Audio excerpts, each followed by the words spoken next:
Uma boa noite a todos.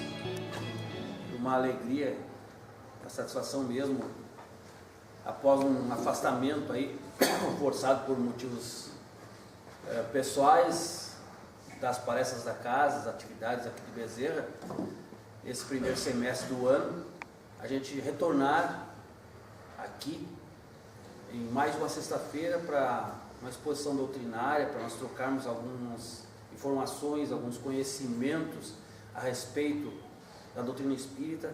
É uma tarefa que me agrada bastante e eu realmente sinto falta quando eu não posso fazer, sinto muita falta. É uma coisa que realmente me preenche, que de certa forma me realiza enquanto trabalhador espírita.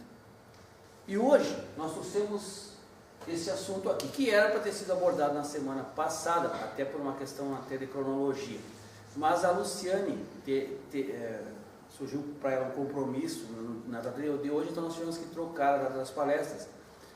Essa palestra aqui seria uma palestra introdutória naquilo que nós denominamos assim o mês de Herculano Pires, uma vez que no dia 25 de setembro agora, esse grande trabalhador espírita, ele estaria completando 100 anos do seu nascimento, 25 de setembro.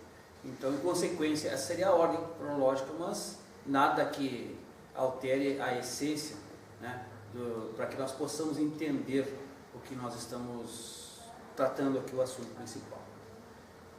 Aí, Herculano Pires, o apóstolo de Kardec. Para que nós possamos entender por que Herculano Pires foi designado sob esse título aí, a primeira coisa que nós vamos ter que nos perguntar é quem foi esse cara? Quem foi José Herculano Pires? É forçoso reconhecer que, vejam que ele desencarnou em 1979, não faz tanto tempo assim. Ao longo desses 35 anos,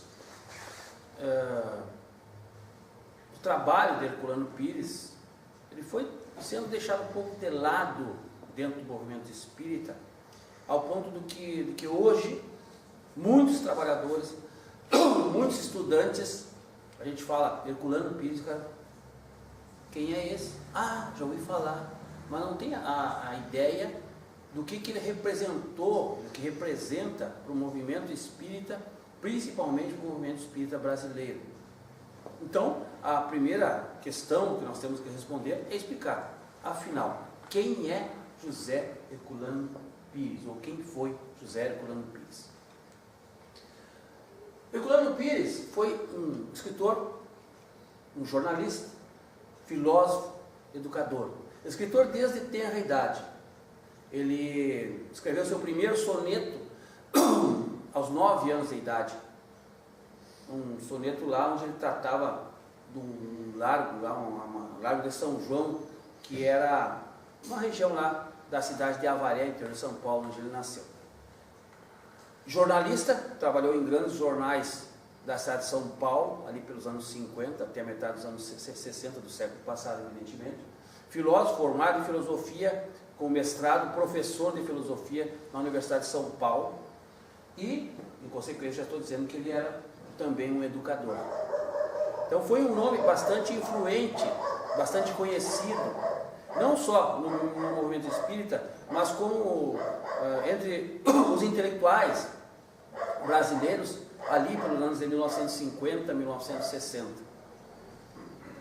Ele nasceu em Avaré, como eu já disse, em 25 de setembro de 1914 e desencarnou na cidade de São Paulo, capital, em 9 de março de 1979, aos 64 anos.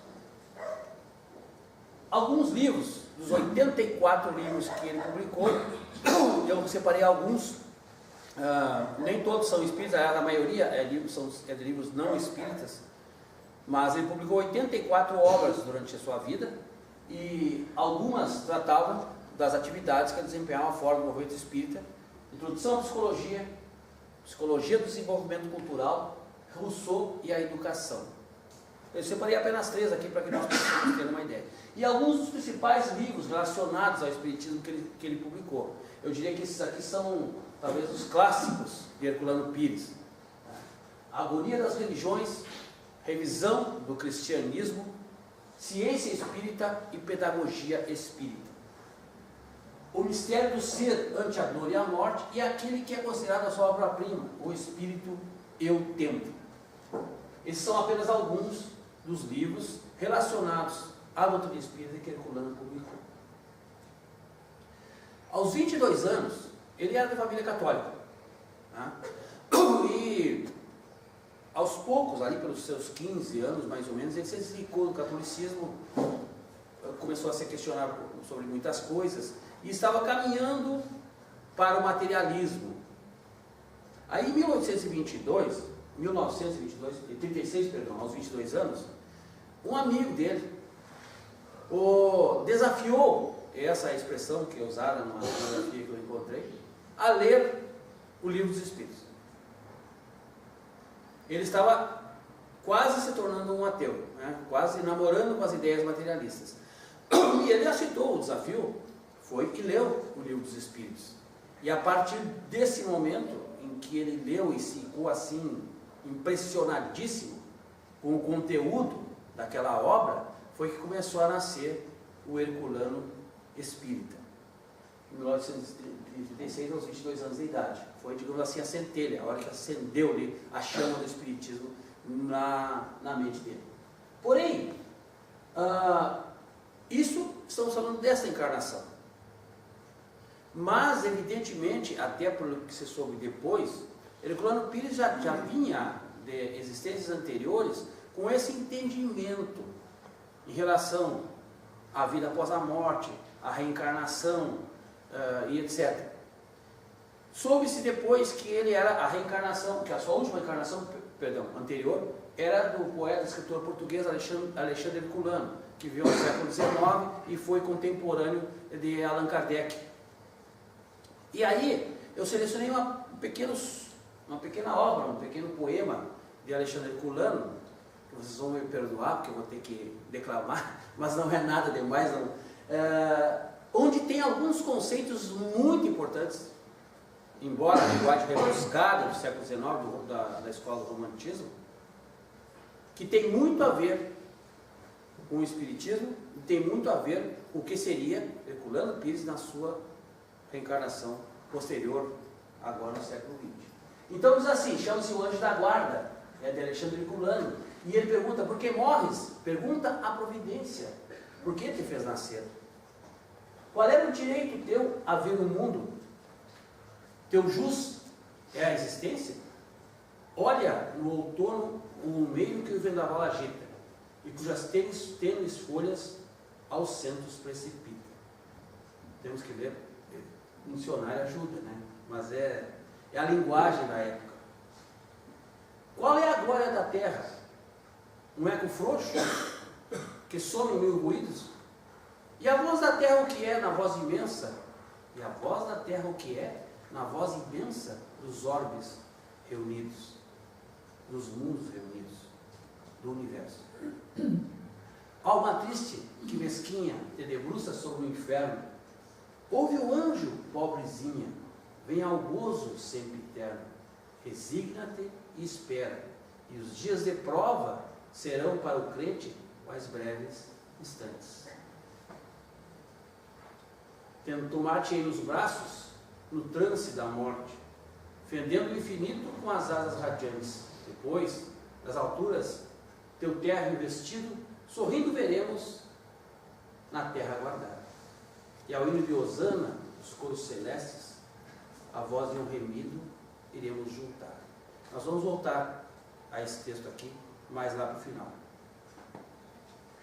Então, quando ele tomou conhecimento, quando ele leu o Livro dos Espíritos, quando ele se convenceu que aquilo ali realmente tinha fundamento, ele disse que nunca houve um diálogo como esse. Jamais um homem se debruçou com toda a segurança do homem moderno nas bordas do abismo incognoscível, para interrogá-lo, ouvir suas vozes misteriosas, contradizê-lo, discutir com ele e, afinal, arrancar os mais íntimos segredos. E nunca, também, o abismo se mostrou tão dócil e até mesmo desejoso de se revelar ao homem em todos os seus aspectos. Em 1946, passados 10 anos, então, de 1936, quando ele tomou contato com o Espiritismo, quando ele leu o Livro dos Espíritos, até 1946, ele se dedicou a conhecer a doutrina. Ele se dedicou a travar contato com médiuns, com estudantes, com escritores, de todos os matizes durante esses 10 anos. Ele realmente se enfolhou, mergulhou no conhecimento espírita. E a partir de 1946 é que surge, vamos dizer assim, a pleno o Herculano Pires que nós viríamos a conhecer. Então, eu batizei aqui como o homem espírita. O homem espírita Herculano Pires, ele está pronto para o seu trabalho, para a sua tarefa, a partir de 1946, 10 anos depois de tomar contato com a doutrina espírita. Herculano Pires, entre outras coisas, ele foi o criador da pedagogia espírita. Ele cunhou esta expressão, é de autoria dele, que até então não se tinha dentro do movimento, nas ações das federações, da Federação Espírita Brasileira, ou mesmo das casas espíritas, um processo organizado de ensino, uma preocupação maior realmente de como que a doutrina seria repassada para as pessoas. Isso nós estamos falando lá de 1940 e pouco, 1950, etc. Herculano, com a sua formação de educador, foi o primeiro que se preocupou com isso. Ele cunhou essa expressão, pedagogia espírita, que até então não existia. E ele, além disso, ele levava como lema, né, o entendimento de que o educando, qualquer que seja, é o espírito encarnado. Então, tem que se levar em consideração que é um espírito encaminhado, que é alguém que já veio de muitas existências, que o nosso filho, por exemplo, que está ali, aos nossos cuidados como uma criança frágil, indefesa, pode ser um espírito muito mais experiente, muito mais vivido, muito mais antigo do que nós mesmos. Que a nossa caminhada não começa no nascimento nem termina com a morte. Então, nós somos espíritos encarnados e estamos sendo educados a todo tempo em que nós estamos aqui nesse planeta. Esse foi o pensamento dele.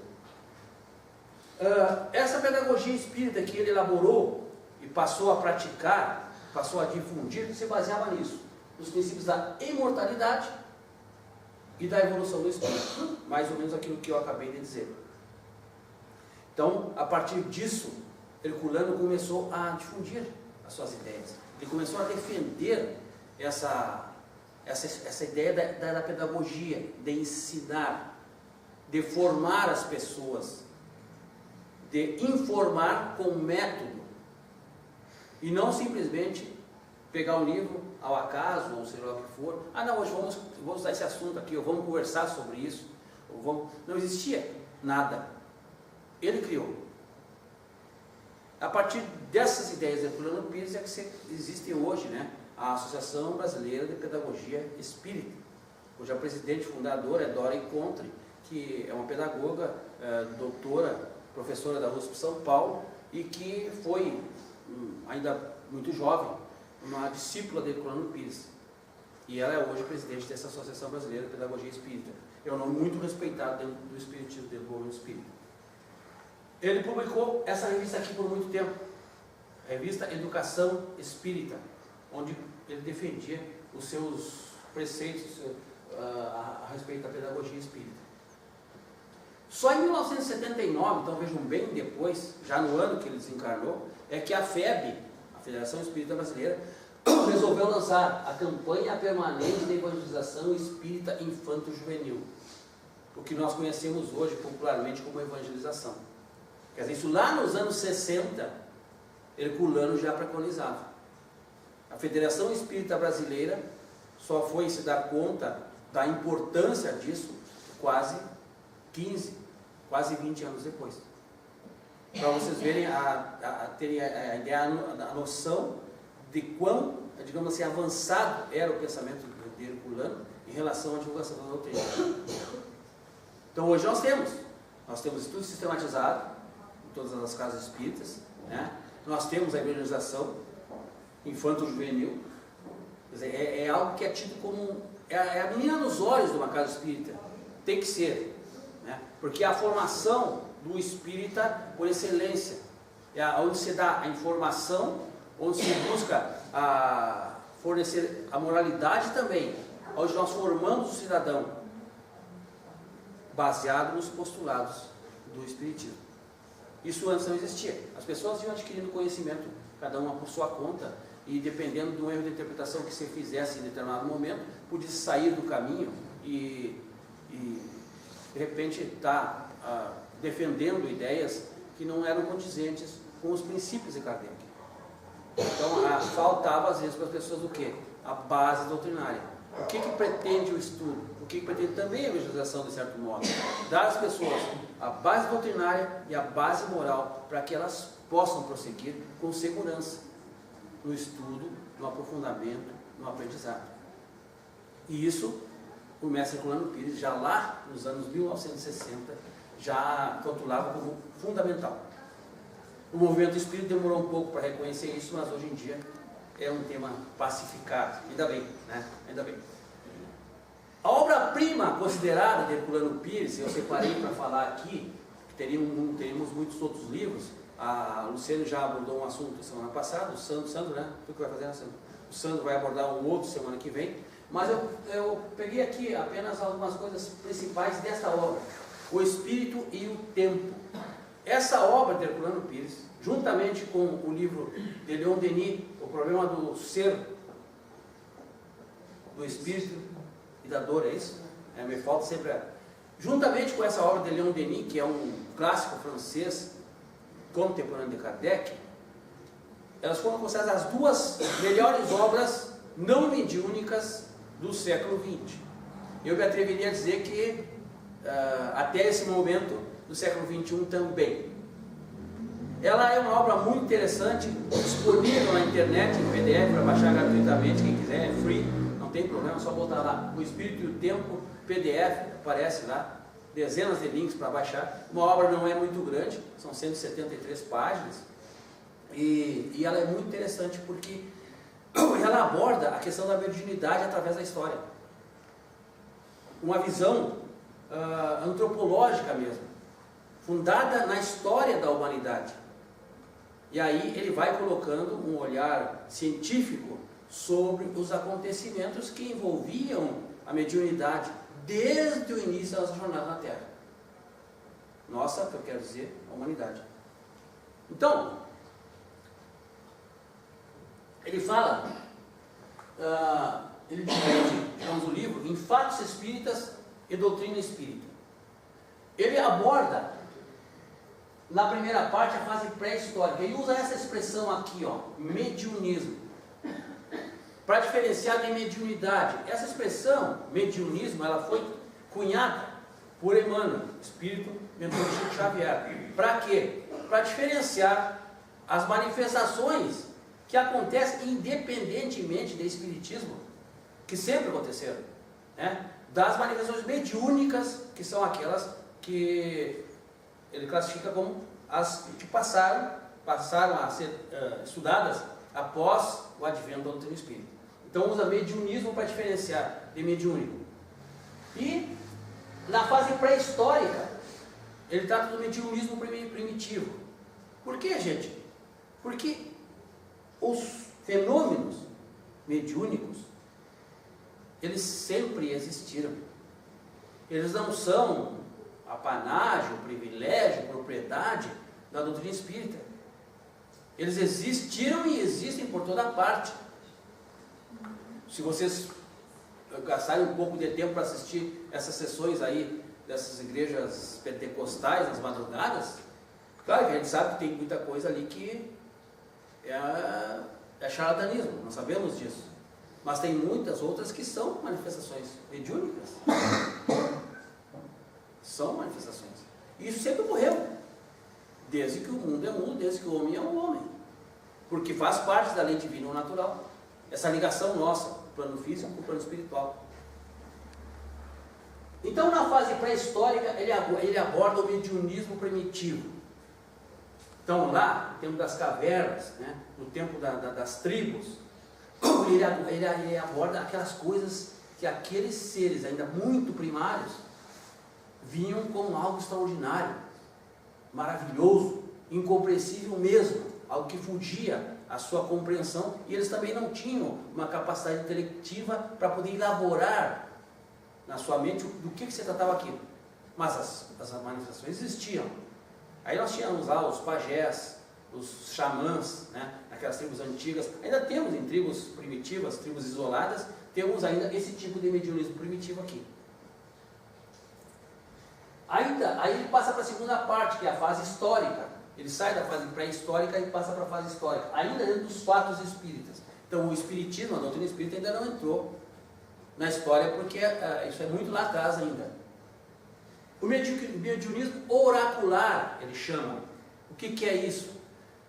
É aquela mediunidade dos oráculos, dos templos, das profetisas, das sacerdotisas, das pitonisas, que existiam, principalmente citadas na Antiguidade Clássica, na Grécia e em Roma, principalmente, mas também no Egito, também no Oriente, também em outros lugares.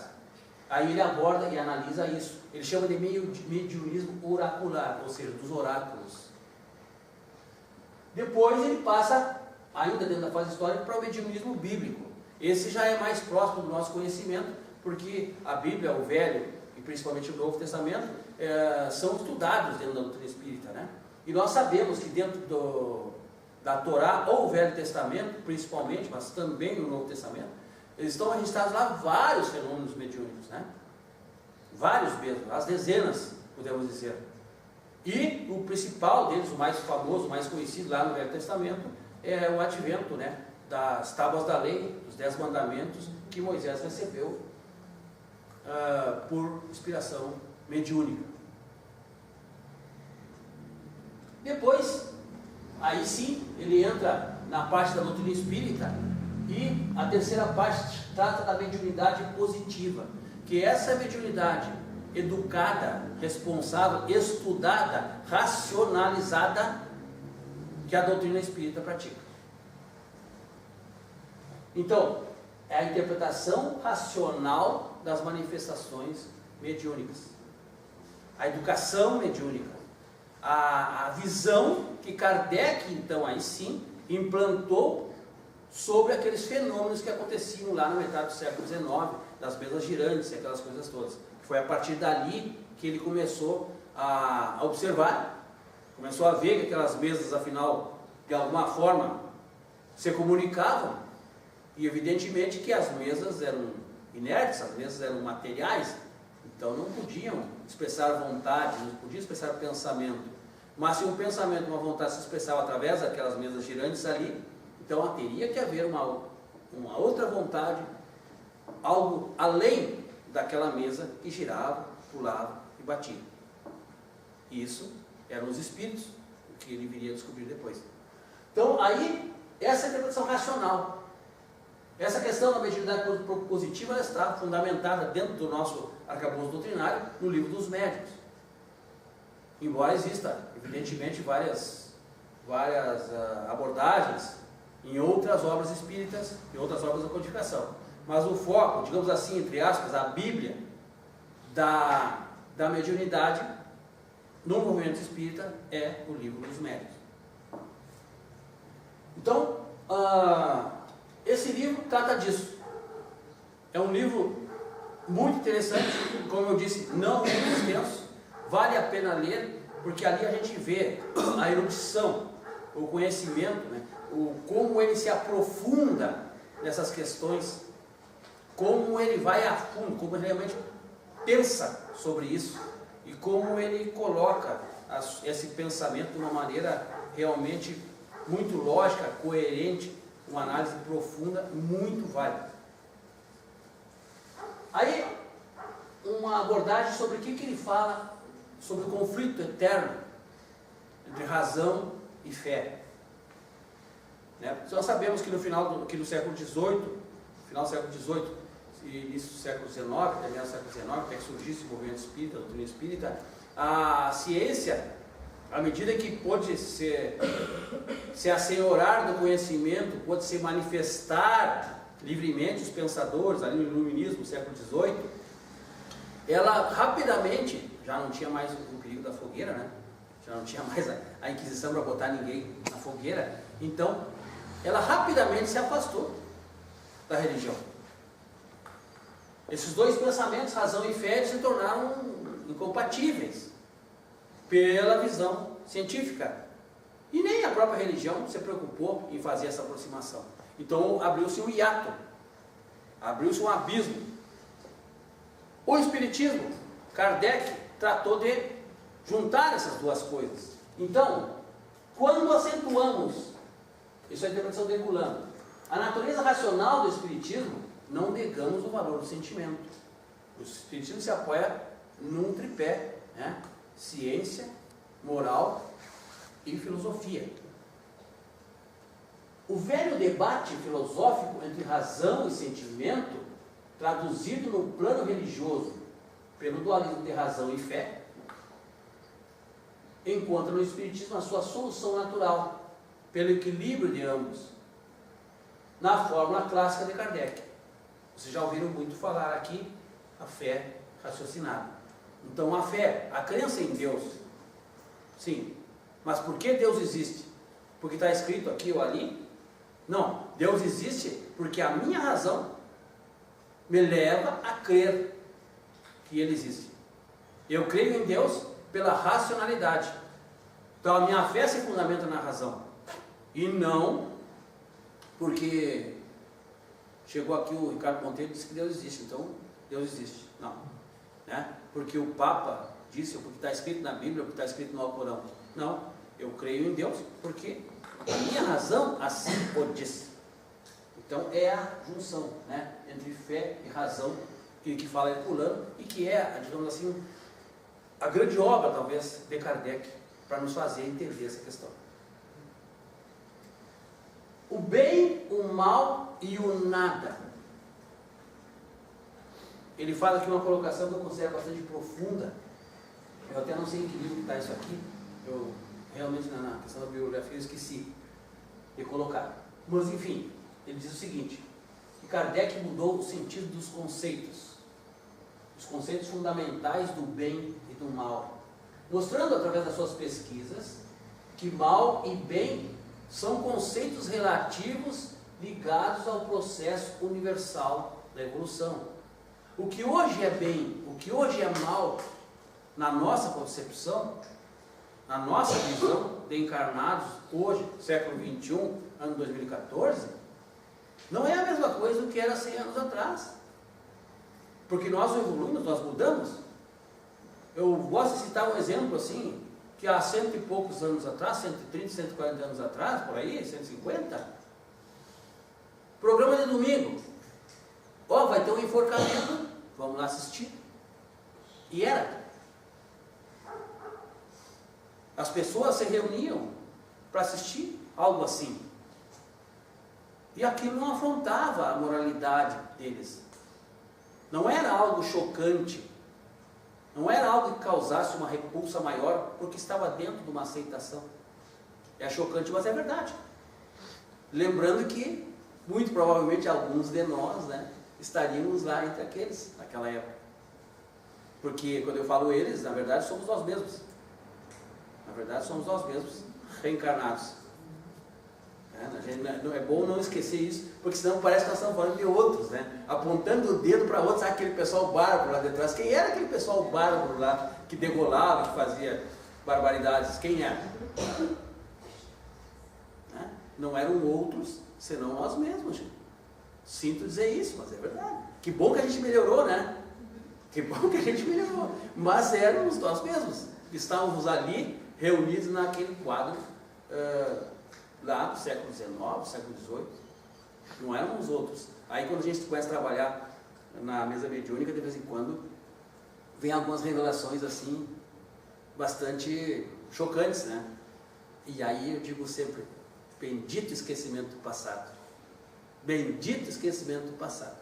porque se nós fôssemos nos lembrar de tudo aquilo que praticamos em existências anteriores, realmente seria impraticável nós mantermos o nosso equilíbrio emocional, né, mental, espiritual.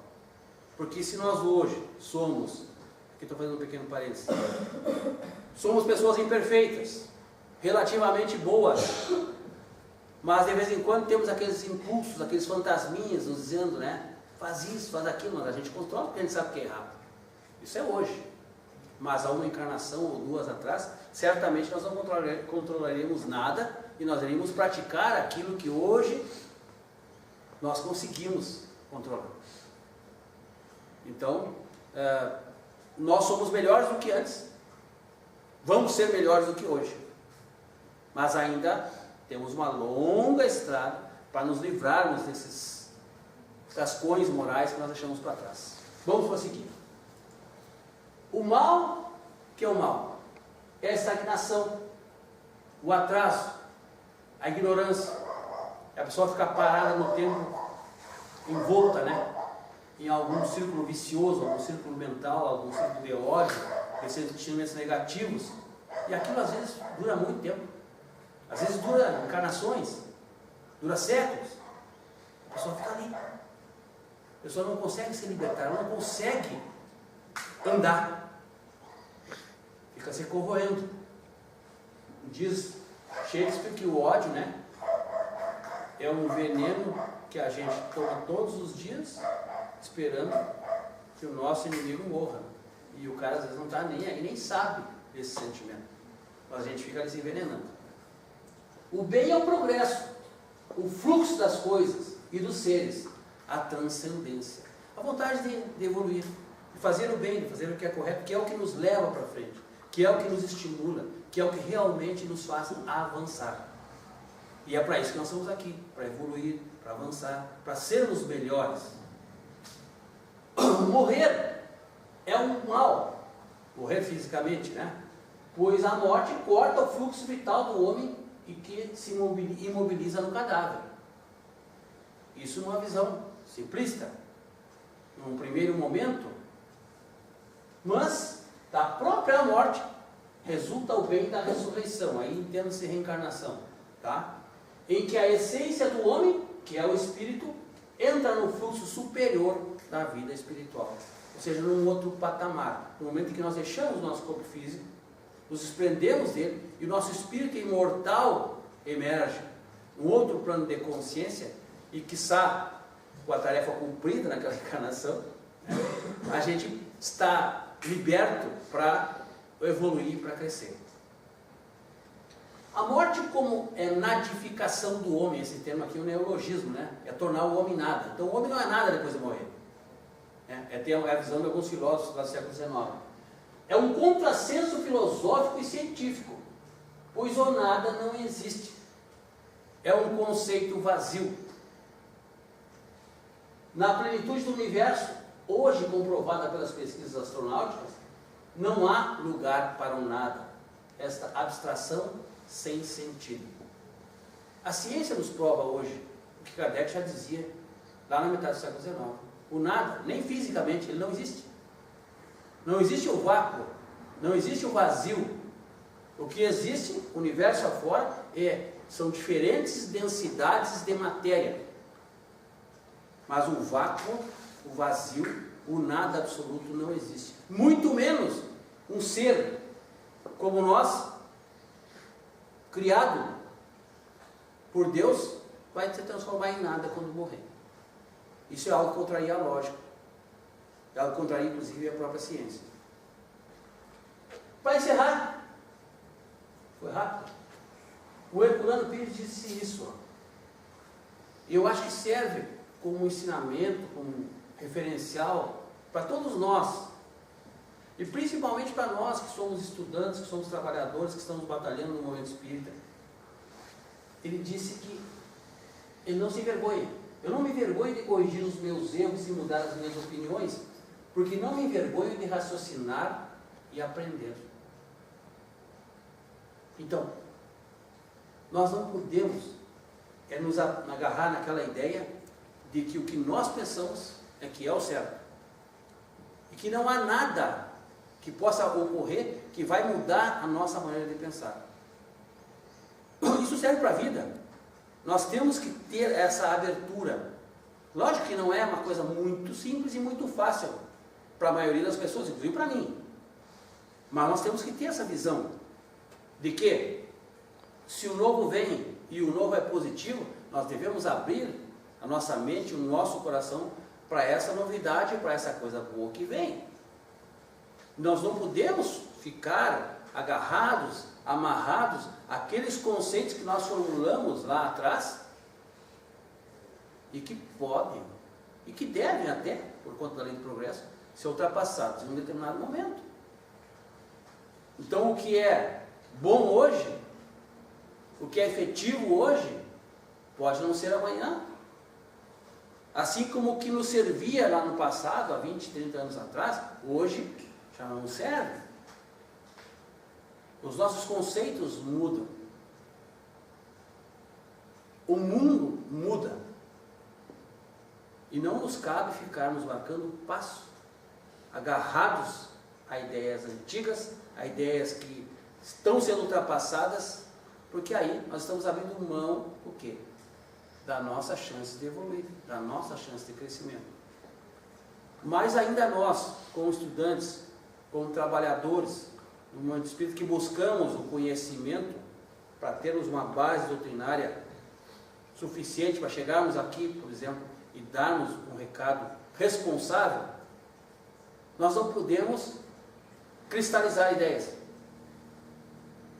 e nos blindar para novas informações. Evidentemente que nós não vamos ser Maria vai com as outras e aceitar tudo que vem porque está escrito aqui, porque é mediúnico, porque isso, porque aquilo. Lógico que o senso crítico é nosso e a responsabilidade para nossas coisas é nossa. Mas nós também não podemos abrir mão de tomar conhecimento, de conhecer, de interpretar, de formar opinião e de talvez reformar as nossas opiniões, se assim for o caso. Porque assim é que nós estamos, de alguma forma, contribuindo para o nosso crescimento e para o crescimento das outras pessoas. Essa é a nossa responsabilidade, essa é a nossa tarefa. Que nós possamos ter como exemplo esse grande pensador espírita que foi José Herculano Pires.